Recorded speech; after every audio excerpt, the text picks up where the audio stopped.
inilah hukum alam kalau penguasa itu menyakiti hati rakyat. Begitu dia menyakiti hati rakyatnya, ya balasannya seperti itu. Kemana-mana sudah diteriaki Mulyono dan lain sebagainya dan lain sebagainya. Ini pembelajaran bagi siapa saja. Maka terhadap pemerintahan seperti ini, di mana dia terjadi delegitimasi luar biasa, maka jalannya adalah dua saja, pasrah atau kemudian memunculkan kelompok kekerasan.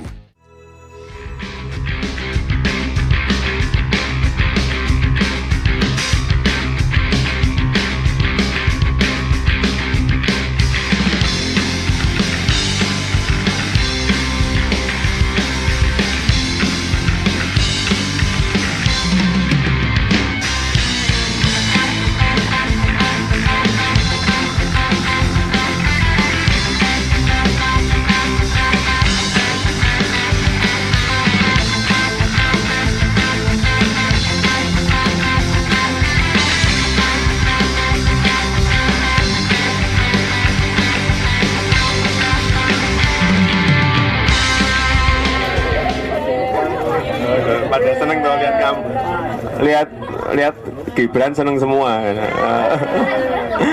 Hah?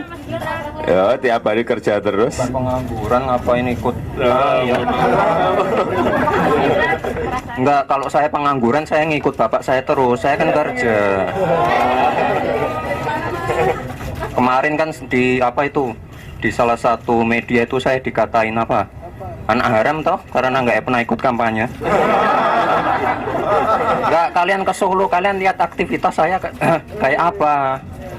Orang sibuk, orang punya pekerjaan. Pagi sampai pagi, lo bener ini, saya ini pagi sampai pagi kerjanya. Oke, sekian.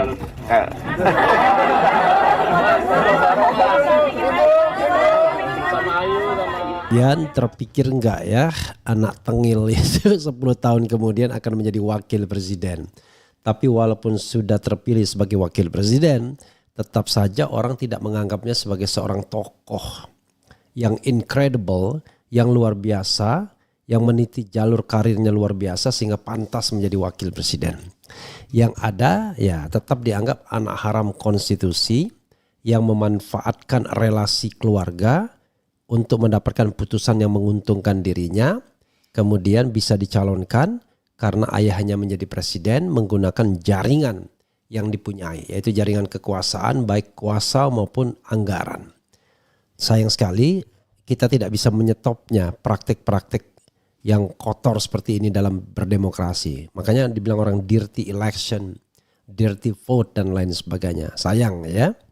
Dan Prabowo mendapatkan manfaat terbesar dari praktik dirty election seperti ini. Tetapi ya whatever it is ya, atas nama konstitusi keduanya harus dilantik pada tanggal 20 Oktober nanti.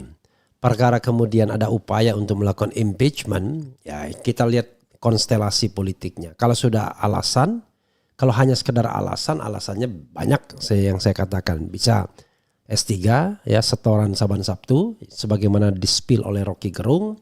Bisa perbuatan tercela Fufu Fafa ya, dan kemudian katanya ada akun yang lainnya, nanti kita lihat Warm Spring atau apa ya, belum saya lihat ya.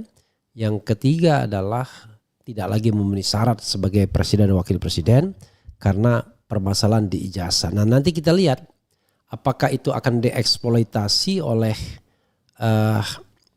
anggota DPR yang baru ini atau tidak. Tetapi one thing for sure, segala sesuatunya bergantung pada Prabowo Subianto. Kalau Prabowo memerintahkan ganti Gibran, maka Gibran akan diganti dengan kesalahan-kesalahan yang dia perbuat.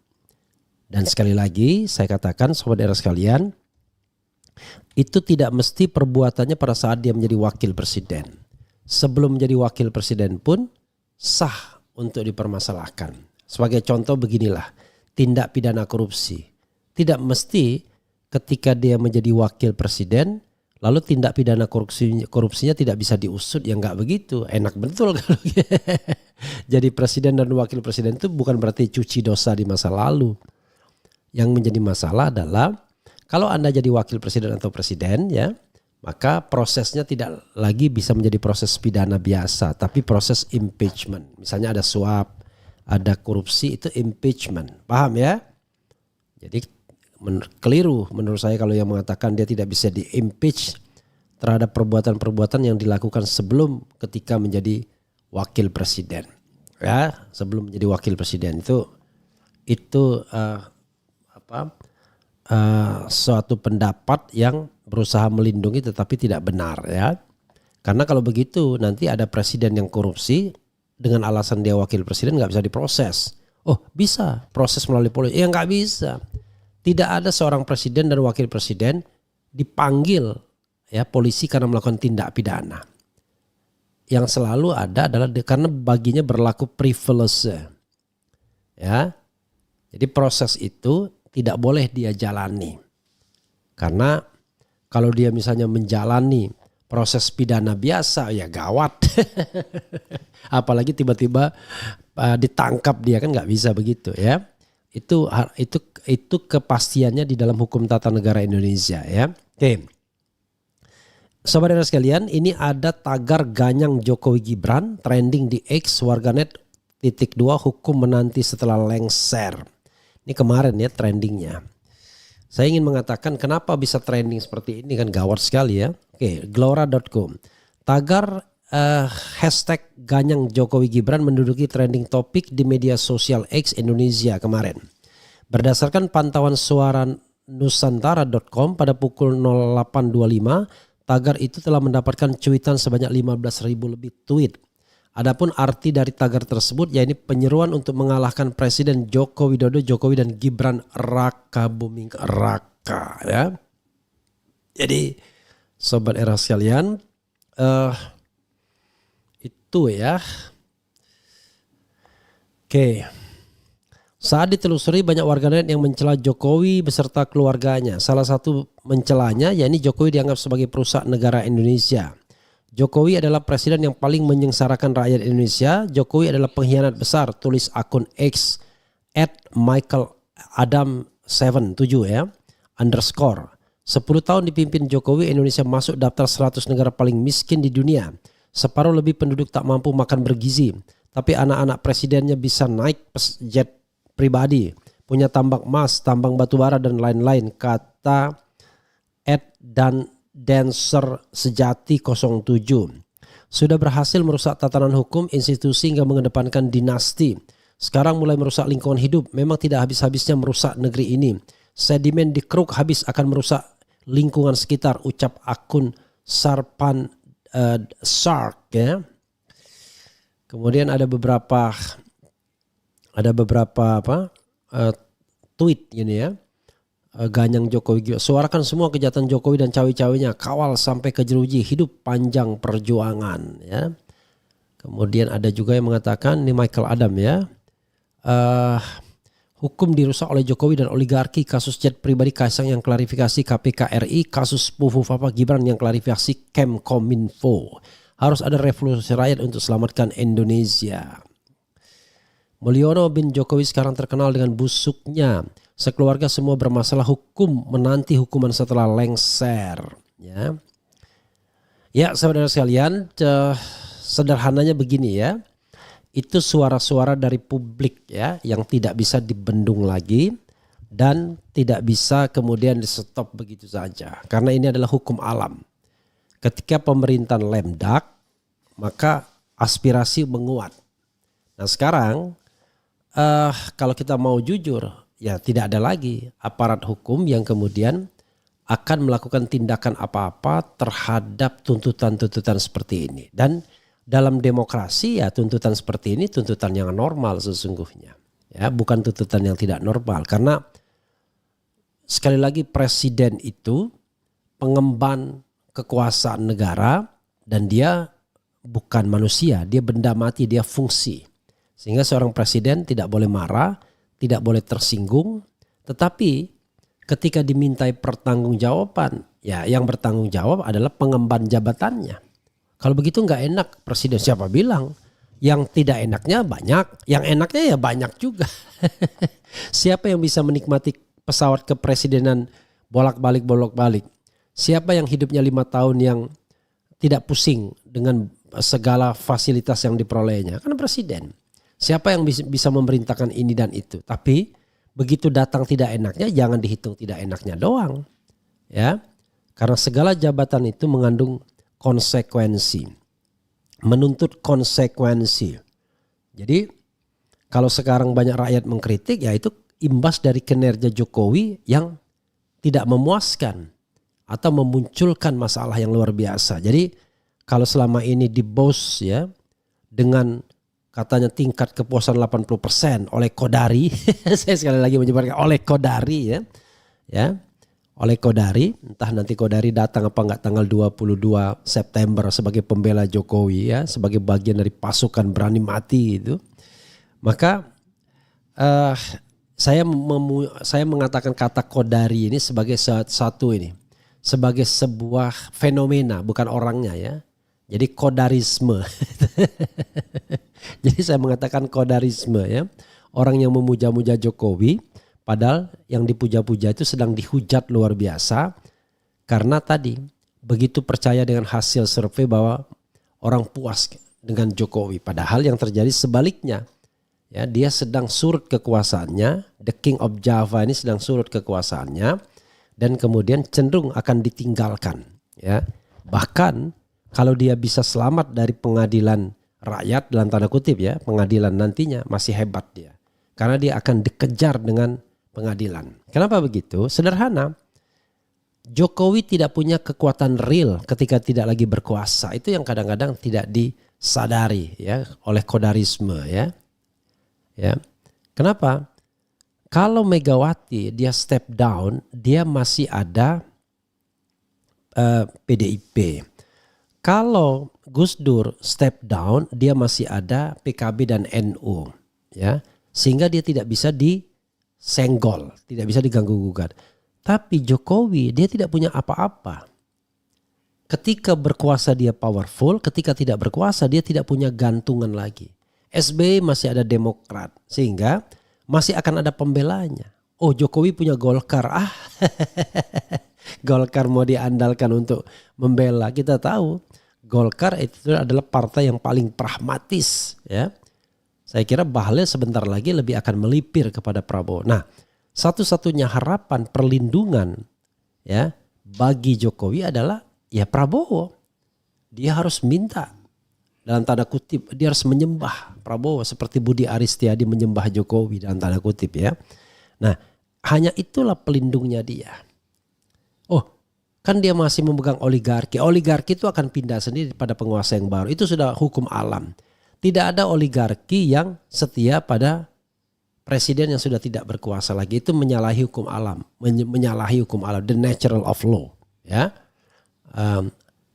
Jadi begitu sobat era sekalian ya. Nah sekarang ya kita akan lihat bagaimana nanti Prabowo. Karena Prabowo pernah mengatakan kalau Bapak dicubit, kami yang akan merasa sakitnya. Ya sekarang ketika berkuasa.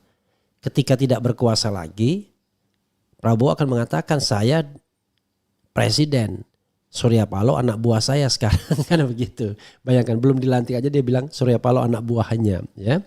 Jokowi anak buahnya. Yes. Ya, he is former President of Republic of Indonesia. Tetapi tetap saja dia menjadi anak buah. Kalau sekarang misalnya titipan-titipan Jokowi itu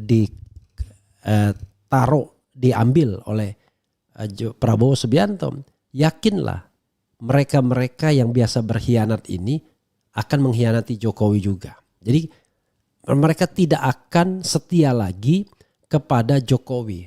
Mereka pasti akan setia kepada Prabowo Subianto. You name it, ya, everybody ya. Termasuk ketua umum partai yang baru, termasuk menteri yang barangkali jago fundraising untuk memenangkan Prabowo Jokowi. Enggak, Prabowo Gibran. Jadi tidak akan lagi setia kepada Jokowi. Nah, inilah hukum alam kalau penguasa itu menyakiti hati rakyatnya. Begitu dia menyakiti hati rakyatnya, ya balasannya seperti ini.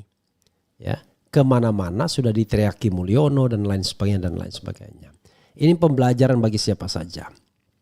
Ya, maka terhadap pemerintahan seperti ini, di mana dia terjadi delegitimasi luar biasa, maka jalannya adalah dua saja, pasrah atau kemudian memunculkan kelompok kelompok-kelompok kekerasan. Nah, kelompok-kelompok kekerasan inilah yang kemudian mau dimobilisasi dengan pasukan berani mati katanya. Padahal tidak mungkin pasukan ini bergerak sendiri tanpa biaya. Ketika Anda menggerakkan sebuah kelompok seperti ini, kelompok kekerasan dengan biaya, itu sudah menunjukkan bahwa ada mobilisasi di sana, bukan genuine untuk melindungi. Beda dengan demo 22 Agustus kemarin misalnya. Itu genuine, hanya dalam jangka waktu 1 hari terjadi demo besar-besaran. Itu genuine. Tetapi ya mungkin ada keterlibatan asing dan lain sebagainya. Tetapi tidak bisa dia masuk satu kelompok saja. Karena semua bergerak dan ini lebih genuine. Tapi kalau nanti 22 September itu 1 bulan kemudian itu sudah terlihat tidak genuine ya. Itu digerakkan dengan uang ya, nah cuman tinggal dicek nanti ya. Bagaimana pundi-pundi Jokowi. Apakah benar isu yang mengatakan dia uangnya banyak sekali ya dalam bentuk cash misalnya. Itu harus dicek. Tetapi apakah berani dicek atau tidak oleh Prabowo? Ya kita tidak tahu sejauh mana dia terlibat atau tidak. Karena dalam pemilu itu bro, kalau Anda tidak punya cash banyak, Anda tidak bisa mempengaruhi apa-apa. Jadi kalau Anda bisa membiayai saksi misalnya, yang saya dengar dari katakanlah pengurus partai politik, ada biaya saksi ya 200.000 per kepala misalnya. Itu luar biasa. Artinya uangnya berapa dikalikan aja. Ya. Kalau seandainya jumlah TPS sekian dan 1 TPS 2 saksi kalikan. Dari mana uang seperti itu ya? Tidak mungkin kan uang itu didapat dengan jalan yang legal. Pasti jalan yang ilegal. Itu yang harus kita pahami bagaimana rusaknya negara ini. Seorang Menteri Jokowi ngomong negara ini serusak-rusaknya katanya. Tetapi sayang memang tidak langsung ngomong dengan saya. Dengan seseorang itu mengatakannya kepada saya. Kalau kita tidak main, orang lain yang akan main. Kalau kita tidak dahului, orang lain yang mendahului. Bayangkan kalau itu yang terjadi ya. Dan orang-orang tersebut kemudian akan dipakai lagi oleh rezim Prabowo. Ya podo wae namanya omon-omon memberantas korupsi itu. Ya itu skeptisisme saya yang mudah-mudahan tidak terjadi. Mudah-mudahan Prabowo amanah, mudah-mudahan dia tablik, mudah-mudahan dia fatona, ya, mudah-mudahan dia amanah, fatona, tablik, kemudian apa lagi? Lupa saya. Nah, ya mudah-mudahan dia menjadi pemimpin dengan kualitas kenabian, dengan kualitas ya bukan nabi, dengan kualitas kenabian. Siddiq satunya ya. Jadi fatona itu cerdas, siddiq itu lurus, amanah itu bisa dipercaya, tablik itu memiliki skill komunikasi yang baik. Itu yang kita harapkan, kita doakan. Tetapi kalau ditanya apakah Anda optimis? Enggak, saya pesimis, ya kan? Tetapi pesimisme saya simpan for the time being. Saya ungkapkan doa dan harapan saya. Karena kalau Prabowo memerintah dengan cara yang baik, memberantas korupsi, mensejahterakan rakyat, ya kita-kitanya juga aja enak walaupun kita oposisi misalnya. Tapi kalau dia memerintah dengan cara seperti Jokowi, hanya orang-orang di sekitar kekuasaannya saja yang bahagia, yang punya voice, yang punya sarana. Tetapi korupsi merajalela terus-menerus. Ya. Coba saja cek itu ketua-ketua partai itu, dari mana hartanya? Dari mana dia memperoleh kekayaannya? Kalau tadi tidak dari fasilitas negara atau main sana sini ya.